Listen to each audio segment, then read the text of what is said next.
Hello friends, welcome to JK agriculture classes.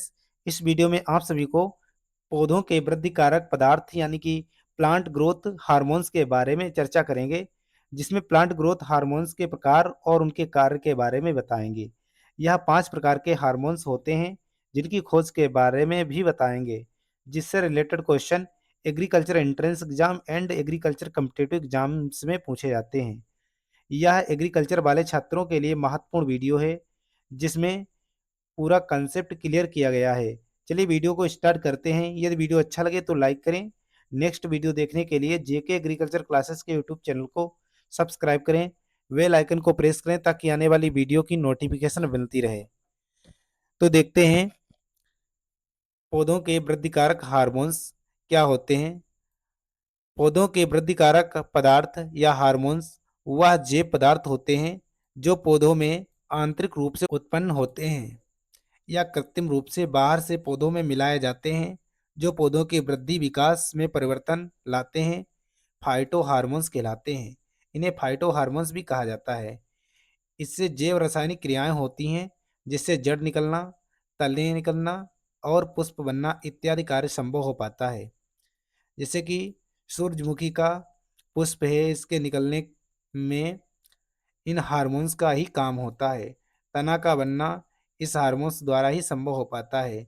जड़ों इत्यादि का विकास इन हार्मोन्स द्वारा ही होता है। Types of plant growth hormones.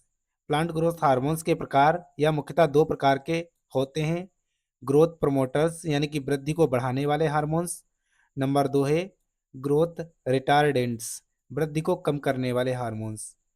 Number 1 वृद्धि को बढ़ाने वाले हार्मोन्स वह हार्मोन्स जो पौधों की वृद्धि को बढ़ाते हैं, प्लांट ग्रोथ प्रमोटर्स कहलाते हैं, जैसे कि ऑक्सिन, साइटोकाइनिन एंड जिब्रेलिन्स इत्यादि हार्मोन्स पौधों की वृद्धि को बढ़ाते हैं। नेक्स्ट है नंबर 2 वृद्धि को कम करने वाले हार्मोन्स वह हार्मोन्स जो पौधों की वृद्धि को कम करते हैं, प्लांट ग्रोथ प्रमोटर्स कहलाते हैं, जैसे कि अब्सिसिक एसिड एंड एथिलीन। एथिलीन एक प्रकार की गैस है जो फलों को पकाने में प्रयोग की जाती है। यह प्लांट की ग्रोथ को कम करता है या रोकता है। तो इन हार्मोन्स को देख लेते हैं। नंबर 1 है ऑक्सिन्स। पौधों में सबसे पहले खोया जाने वाला यह हार्मोन्स है। यह एक वृद्धि कारक हार्मोन्स है। यह तने की कोशिकाओं का दीर्घीकरण करता है यानी कि बढ़ाता है।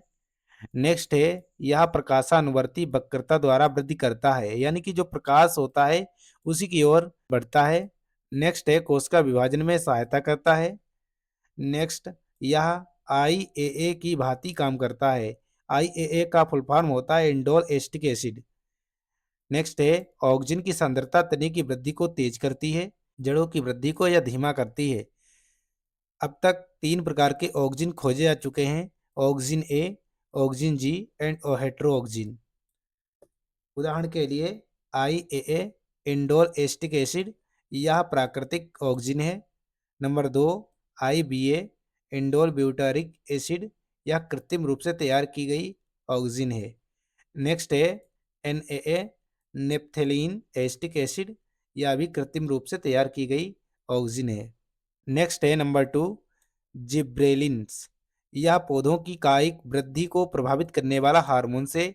इसकी खोज जापानी वैज्ञानिक कुरोसावा ने 1926 ईस्वी में जिब्रेला फ्यूजिकोराई नामक कवक से की गई थी, इसीलिए इसका नाम जिब्रेलिन रखा गया। इसका मुख्य कार्य कोशिकाओं का दीर्घीकरण करना है। इसके प्रयोग द्वारा तने की पर्व संधि की लंबाई बढ़ जाती है। यह काष्ठीय पौधों में कैम्बियम की क्रियाशीलता को बढ़ाता है और यह बीजों की डोर्मेंसी यानी कि प्रसुप्ति को तोड़ने और बीजांकुरण को बढ़ावा देता है। इसके प्रयोग द्वारा फल कम समय में तैयार हो जाते हैं और इसके प्रयोग से अंगूरों में बीज रहित अंगूर प्राप्त होते हैं। नेक्स्ट है बंद गोभी एक द्विवर्षीय पौधा है। इसके प्रयोग द्वारा उसमें एक वर्ष में फूल आ जाते हैं। मादा पुष्पों की संख्या को सीमित करके नर पुष्पों की संख्या में वृद्धि करता है। यह इस वंश के कार्य हैं यानी कि फंक्शंस हैं। नेक्स्ट है नंबर 3 साइटोकाइनिन। इसकी खोज मिलन और उनके सहयोगियों ने 1955 ईस्वी में ईस्ट के डीएनए द्वारा की थी। यह हार्मोन्स को नारियल के भ्रूणपोष बीजों पुष्प, कलियों, फलों एवं जड़ों में पाया जाता है। यह प्रसुप्ति यानी कि डोरमेंसी को नष्ट करता है और अंकुरण को प्रभावित करता है। यह कोशिका विभाजन और पत्तियों में कोशिका वृद्धि को प्रभावित करता है। यह पर्णहरिम को लंबे समय तक नष्ट होने से बचाता है, यानी कि पौधा लंबे समय तक हरा ही रहता है। यह डीएनए आरएनए के संश्लेषण को भी प्रभावित करता है। नंबर 4 है एब्सिसिक एसिड। इसकी खोज बेरिंग और एडिकोट ने 1961 से 65 के बीच में चना और कपास की पत्तियों में की थी। यह जड़, तना और पत्ती की वृद्धि को रोक देता है। इसकी बहुत कम मात्रा प्रभावशाली होती है।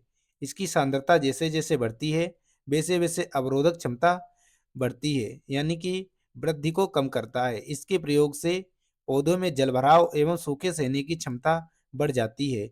सूखे क्षेत्रों में इसका प्रयोग द्वारा खेती की जाती है। नेक्स्ट और पांचवा है एथिलीन। यह एकमात्र गैसीय हार्मोन्स होता है जो गैस अवस्था में पाया जाता है। यह केले और अनानास में इस गैस के धुएं से फल पक जाते हैं। यह जड़ और जड़ के रोमों के निर्माण में वृद्धि करता है। यह डीएनए और आरएनए के संश्लेषण में सहायक होता है। यह बीज को प्रसुप्ति तोड़ता है और आलू के कंदों की प्रसुप्ति तोड़ने में प्रयोग किया जाता है। या फलों के पकाने में विशेषकर प्रयोग में लाया जाता है। यह अनेक पौधों में पुष्प उत्पन्न करता है और मादा पुष्पों की संख्या को बढ़ाकर नर पुष्पों की संख्या को कम कर देता है। यह फलों को पकाने में विशेषकर प्रयोग किए जाने वाला हार्मोन से जो केला इत्यादि पकाने में प्रयोग किया जाता है। इसका सूत्र कुछ इस प्रकार है CH2 डबल बॉन्ड CH2। यह इसका संरचनात्मक सूत्र है।